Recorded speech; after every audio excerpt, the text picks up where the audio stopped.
I just got back from the most insane trip experience of my life. Me and a team of fellow Americans were just in South Asia, backpacking the Himalayan mountains. It's good to know that this tent is leech-proof.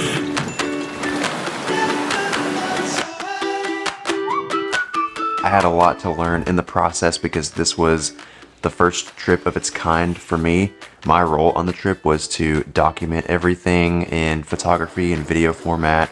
And so with that, I had a lot to learn on what to pack. I'm excited to bring to you today what I've learned to maybe inspire some of you travel content creators who are about to go on an upcoming trip and you're looking for inspiration. I'm going to run you through everything that I did to pull this trip off. Let's get into it. Two things I want to mention at the start of this video.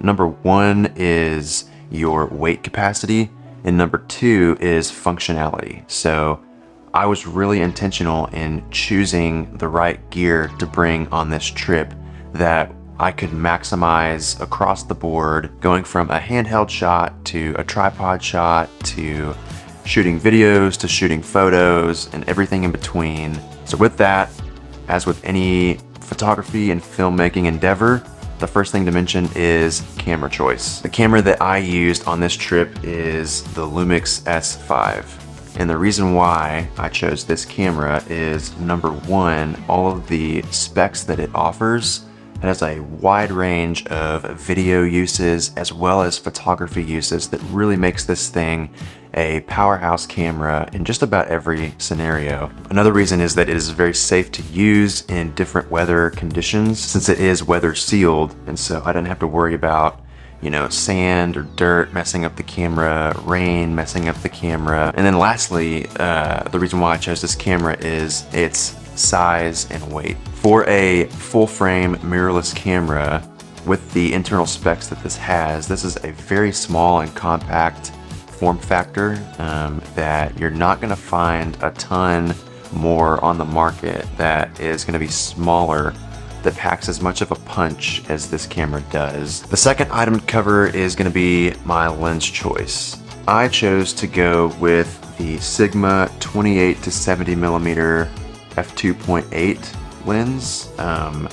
This thing is a powerful mid-range zoom lens that is very, very small and compact. That's another reason why I chose this, is because of its size. Typically when you get into mid-range zoom lenses with a shallow depth of field, you know, a fast aperture, you're looking at, number one, they're super expensive, and number two, they're super heavy and big, like the Sigma 24 to 70.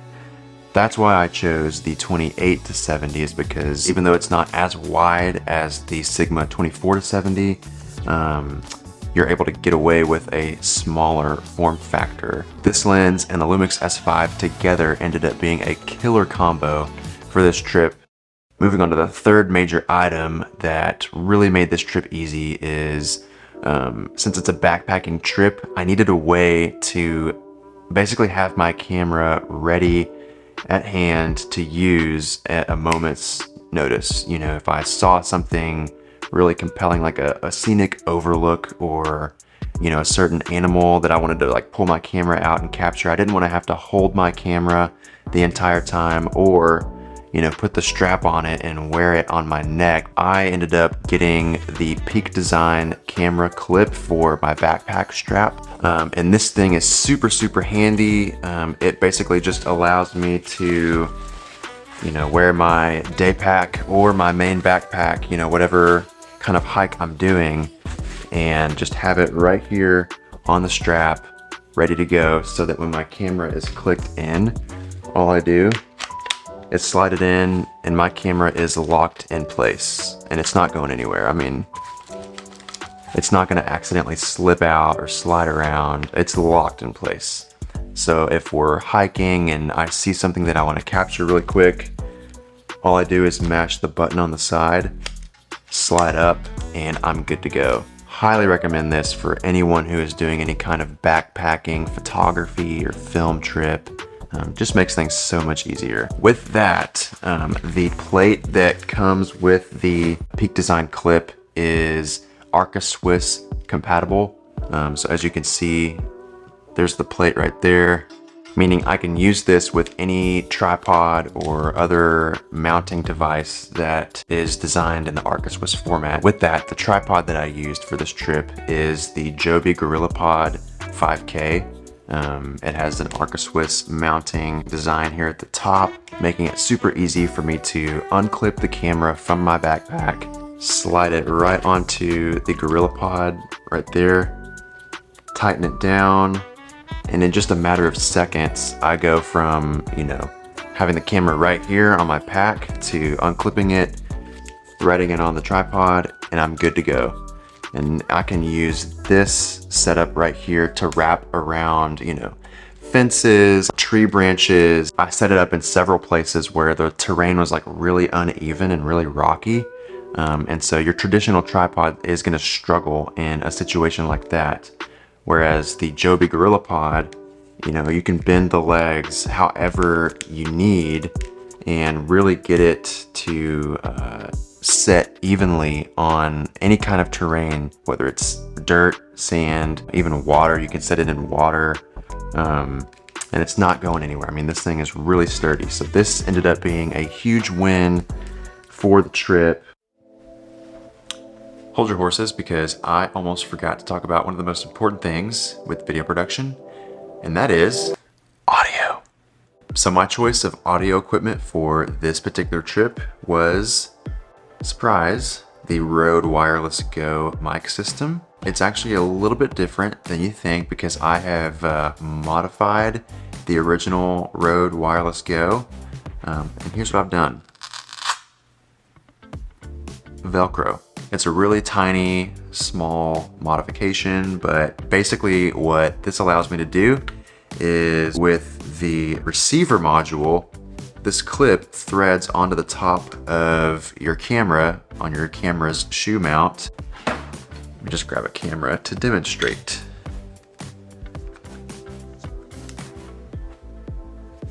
There you go. And you have a microphone that sits right on top. It's not going anywhere. It's not going to accidentally slide off. It's Velcro, so technically, if while I'm filming something and I'm having someone talk, we're outside, like the wind muffler is blocking the wind noise, so that's not an issue. If there's someone a little bit further away who I want to get better audio quality from, I just detach the Velcroed transmitter from the receiver and then clip it, like hand it to that person, have them clip it onto their shirt, and that is literally like it. That's the quickest, easiest transfer from this being a onboard, on-camera microphone to being a wireless microphone. I don't even have to stop recording in the camera. All I do is just unmount it, hand it to the person, have them clip it on their shirt, and we're good to go. It is as simple as that. It's low profile. It's not going to attract a lot of attention. It's not the sexiest mic in the world. It's also not the best quality mic as an on-camera microphone, but it is a little bit better than the built-in microphone in most cameras. And it's super cool because you can literally detach it and now it's wireless. So that covers my main camera, my main lens, and the tripod. Another thing that I brought with me on this trip that I had not used before is a 360 camera. I really wanted to capture just the size and the vastness of where we were hiking, and I figured a 360 camera would be a really good way to do that, since it captures video in 360 degrees. So the camera that I ended up using for that is the Insta360 One R. This camera is super duper cool because it's modular. You can take it apart, you can reconfigure the screen. It has two different mods that you can use. This one right here is just the standard like 4K wide angle lens like a GoPro. And then of course it comes with the 360 degree camera mod. So it's really like having two different cameras. So having this in addition to my main camera, using these two in conjunction really provided a wide range of shots that I could capture. Everything had to be super usable, super quick, so that I could pull it out at a moment's notice and instantly start shooting with it. So I ended up getting this clip right here, which, as you can see, I don't really know how you pronounce the name. Maybe it's Surewo. This thing ended up being super useful because it clips right onto the backpack strap. I have the Peak Design camera clip over here with my main camera, the Lumix. And then on this other side, I can clip this thing on and it's locked in place. So what I ended up doing is this camera threaded on, it's got like your typical GoPro, you know, bolt screw right here. And there you go. So now you've got, you know, a camera right here that I don't even have to hold. You know, all I do is just power it on, hit record, and I can just walk around, you know, like kind of getting that first person view of like hiking. Since we're on the trails, you know, away from civilization, we're in super remote South Asia in the mountains. There's no way for me to charge any of my batteries. I ended up getting the Anker brand power bank. This is the large one. I think this holds a charge of up to 26,000 milliamp hours, which is a lot. With this, I was able to charge my phone, the action camera several times, as well as my Lumix S5. Now I brought several batteries for the S5 just in case, so I didn't have to charge it every single day. However, I did charge it a few times and this thing lasted me pretty much the whole trip. This was a great peace of mind just to have so that I wasn't having to really conserve power that much. I had this thing to fall back on. It was super reliable. It charged my gear really quickly, and I'm very thankful that I had this. Now, for those of you who are going on maybe a 2 or 3 day backpacking trip, I probably wouldn't recommend you getting the large version of this power bank. You might want to look at getting the smaller one just because this is pretty heavy.